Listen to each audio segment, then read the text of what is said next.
Join us as we go on the road in a country many claim as their homeland, but only few call home. An ancient land that has stood the test of time, yet still surprises with timeless treasures. A landlocked nation with a proud history preparing to enter a wired world. Join us as we journey through Armenia.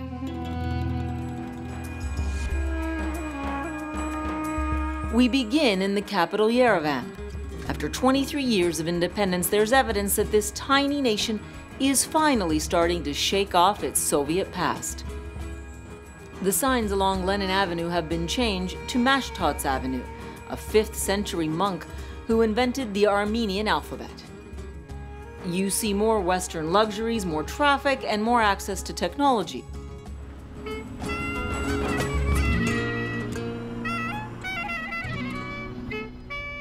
At a new cafe, a younger, well-connected generation gathers on a Saturday night, most of them students, here to hang out, play games, and relax.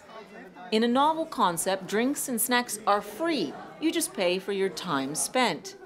During the week, it's a place to do work, hold meetings, and share ideas. I think our generation is very transitional, let's say, generation. The cafe owner is only 29 years old, but she still remembers the hardships of the 90s, living with blackouts, no heat, and little opportunity. I see such a big gap even between my generation and nowadays kids. They are 18, but they do have their business. They are doing something in art. They are confident. They believe in the future. I don't know. Yeah, I'm jealous of this generation.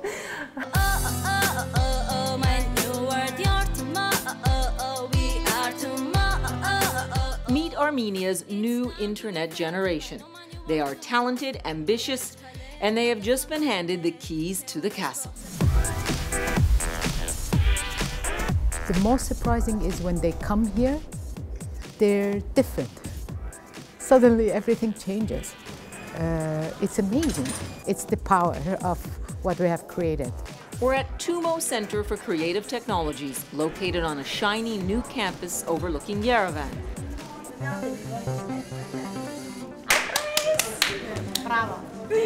This revolutionary new school turned Armenian education on its head when it opened its doors 3 years ago. Armenia doesn't have natural resources. Our borders are closed right now. I hope that'll change soon. But right now, our link to the outside world is through virtual networks. So. In a country still trying to retool its economy, state educational resources can only go so far. Tumo has helped fill in the gaps. It's really crazy to see something like this exist here, but it's also a beautiful illustration of the developing country that Armenia is. So it's an after-school university. It's a glorified after-school program. The idea is to get the entire figure down on paper in 2 minutes. A non-profit venture funded by an Armenian couple living in the United States, Tumo is free for students. The goal? Create a unique learning environment that gives children their best chance to make it in a digital world. When we started, we thought about, one, a big space, like not to affect a few people, a few kids, but mass. That was important. It should be somewhere where you feel comfortable, where it's all about you and what you are creating on your screen. They have the opportunity to explore the areas that are interested in. Students can focus on computer animation, web development, game development, or digital media. The classwork is designed to inspire Armenia's next generation of creators. We pride ourselves on the fact that the majority of our students in the music team, they have zero background in music. What matters for us is kind of that passion and the drive. So they come in here wanting to learn, and then we start from there. And the results can be stunning, whether it's hands-on workshops like this or the production of original music videos. The level of expertise and talent shines through.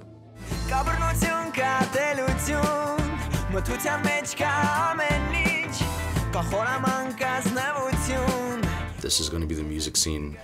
Everything that we're exposing them to, think about it, they're 15 years old. You know, 5 years from now, they'll be 20 and they'll start working. Me rotation. And that's really what it's all about, setting Armenian kids up for real-world jobs. Tumo brings that opportunity right in-house by renting the top floors out to tech startups. The kids aspire to work in companies like the ones, or literally for the companies upstairs. They see their future right above them. PixArt is the #1 photo editor, especially on Android. 50 million users around the world are using our product on a monthly basis to create something cool and share to the world. Armenian success story PixArt is already expanding on Tumo's top floor. By combining outside investment and local talent, they have built a company that is competing on an international scale. Startups and innovation is going to be like a very important part of country recovery, if you want. I'm happy to be part of it. Yeah? So where does all this brain power come from? Many Armenians point to their love of chess. Chess and the Armenians' aspiration to be excellent in chess speaks more about people's mindset and their respect for intellectual pursuits. Across town, in a much different after-school program, parents gather to watch their children match wits and willpower at the country's elite chess academy. These are the best and the brightest, aspiring grandmasters who come from schools across Armenia, where chess is now a required class. Even in this high technology age, people need to think. If you are not trained to think from young age, you can't make correct decisions. Like Tumo, the coaches here train young minds to excel and compete on the world stage. But as the Academy's director points out, chess may help them win in a wired world too. Chess is great for this century. Technology evolves so fast, people don't have time to think in order to press the buttons. Chess allows us to think and press the buttons at the same time, the right buttons. There is my superhero that I have made. Pressing the right buttons. It's exactly what the children are doing back at Tumo. 3 times a week, they come from all around the capital just for a chance to log on and learn. His superpower is calling milk to fight with bad ninjas. I promise that I will be a good animator to make famous Armenia.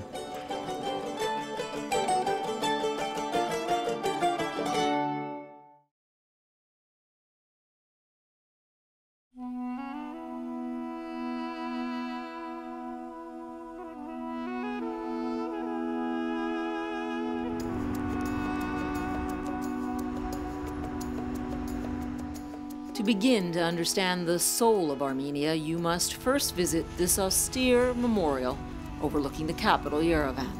The collective memory of an entire people is centered right here around the horrific event which it commemorates, the Armenian genocide.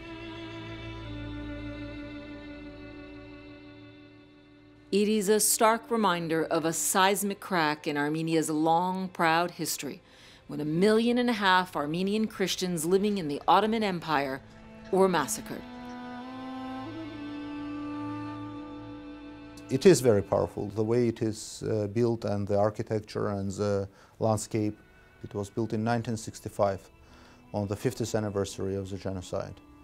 In the time when within Soviet Union this topic was not very encouraged. It really turned into a symbol of national unity and kind of a reawakening of national tradition.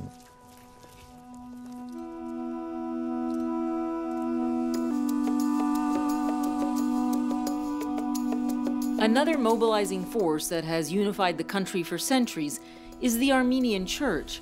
Armenia was the first nation to declare Christianity its official religion in 301 AD. Today, incredible cathedrals and monasteries dot the countryside, perched above breathtaking views or nestled in rough, mountainous hideaways. Powerful connections to a proud past.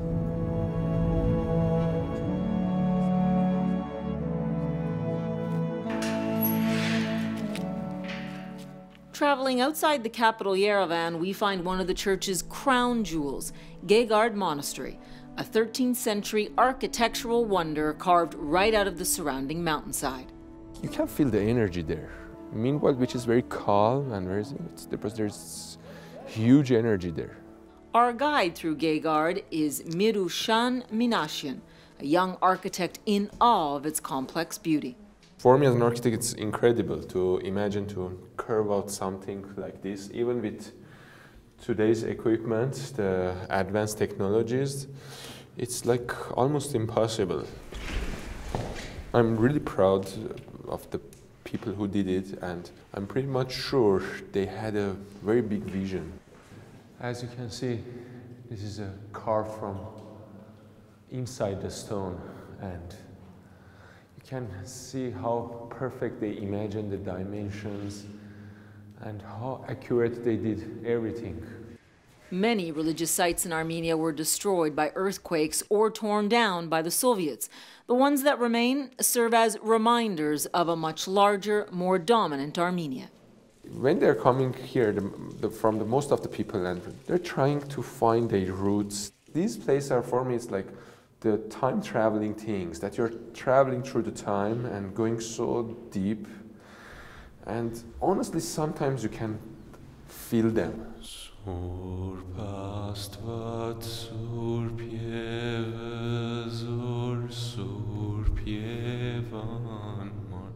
When you're singing and when you're hearing your son coming back, again, it's give you something to focus on yourself.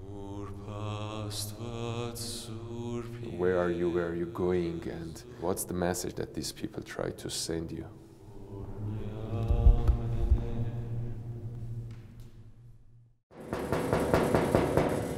I'm coming. Marushin visits a friend's house just down the road in Garni. Hey, come on in. The host is author Inspirian. His family's home overlooks the Garni temple. Now, before exploring, they sit down and enjoy a gorgeous Armenian tea.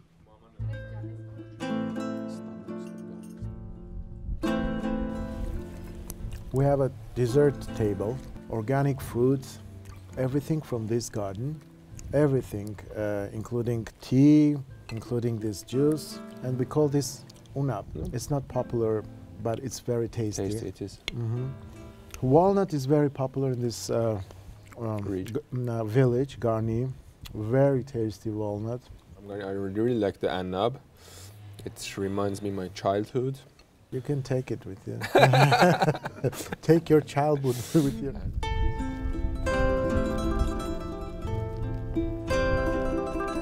Arthur is a music artist. He lives in the capital, Yerevan, and travels the world, but finds his inspiration right here in his family village. When I come here, totally different feeling, yeah. This nature, this smell, this eyes, villagers' eyes, the pure eyes, they give me something that after I go to my studio, it helps me to create more. The temple in Garni is a 1st century pagan relic that was destroyed by earthquakes. Arthur can remember it being reconstructed when he was a child. I'm very proud that we have this, and thousands of tourists, they're learning more about Armenia.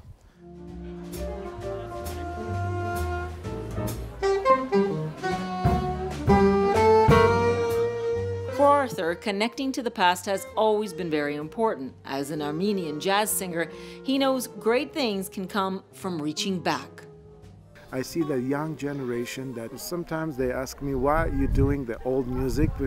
I'm building a little bridge for them so they can travel back and forth, so they can travel to the past to listen to that music and come back and create and build the future of Armenia.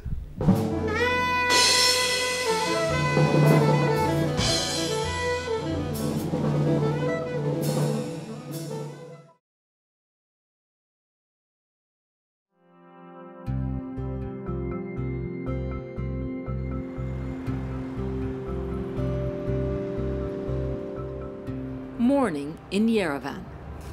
With a chill already in the air, we're told it's a perfect time to sample kash, a traditional Armenian dish served only at breakfast. It's prepared the day before and left to simmer all night. And oh yeah, did we forget to tell you, it's made with cow's hooves? It's painful in the beginning, but then you realize it's part of the tradition and you have to carry on, and then you start loving it. For a lesson in the art of eating khash, our team sits down with political satirist Sergei Sargsyan.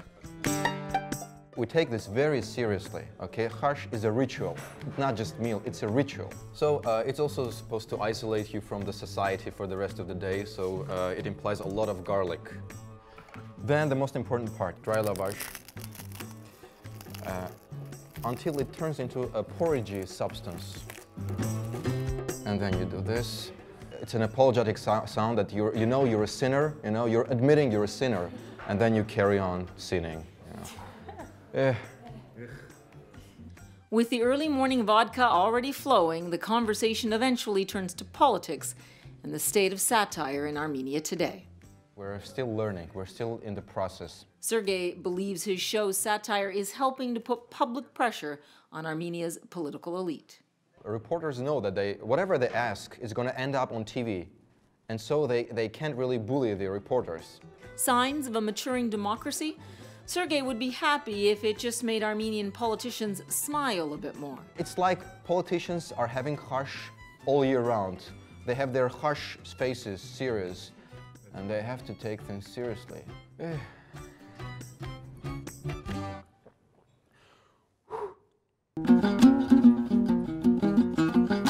For the last leg of our journey, we went in search of the Armenian diaspora. The numbers had caught our attention. Of the roughly 10 million or so Armenians alive today, only 3 million of them live inside Armenia. Many fled persecution or political instability, setting up communities around the world. But we'd heard a new generation of Armenians was coming back to reconnect with its heritage. We decided we had to tag along. But yeah, if you want to follow me. Temperamental. Tanya Akanian is a 21-year-old from Leeds, England. Her father is an Armenian born in Iran. Are you? No. I know I'm Armenian, but I still need to discover more. So I know I had this part of me that I was really proud of, but I needed to go and discover it and see why I was proud of it, because I just knew about food and music, and that was it. Yes, my host mom. She looks after me and cooks me lots of delicious things. Yeah, every day. Tanya is here thanks to the Birthright Armenia program. Anyone between the ages of 20 and 32 who has at least one Armenian grandparent can sign up. You can see what I mean by hospitable. It's really interesting to see how they will just welcome someone in that is Armenian from a different country. Because I don't think many people in the UK would do that. I don't know, maybe. What we're doing here is getting people from outside to come and to really see firsthand for themselves this country, its potential, its challenges. And if Armenia is a big mosaic, where's that little piece of the rock, that colorful little piece with their name on it? More than an immersion program, it's a chance for young professionals to engage and give back. They are expected to volunteer at least 30 hours a week. For me, I didn't really know about my roots, besides some pilaf and baklava, and kind of vaguely knowing that that's where my grandparents came from. Justin Mayfield grew up in Boston in the United States. He shares his love of music by volunteering at the Tumo School.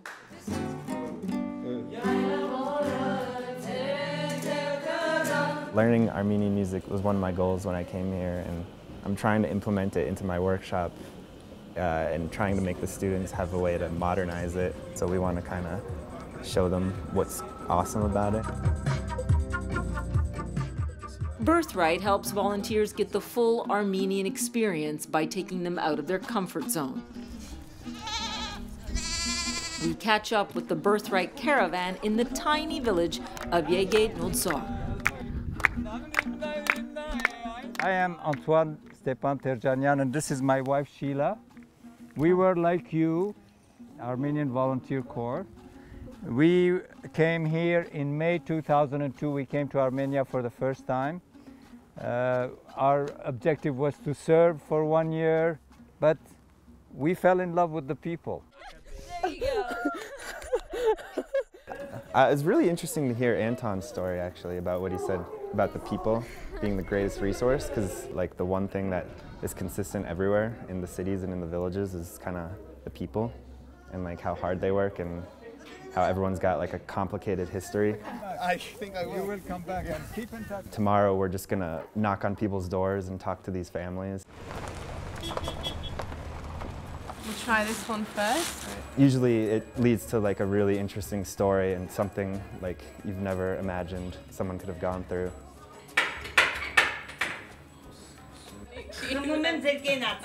The biggest thing is like, everything keeps surprising you. There's like one thing after another that's just like, wow.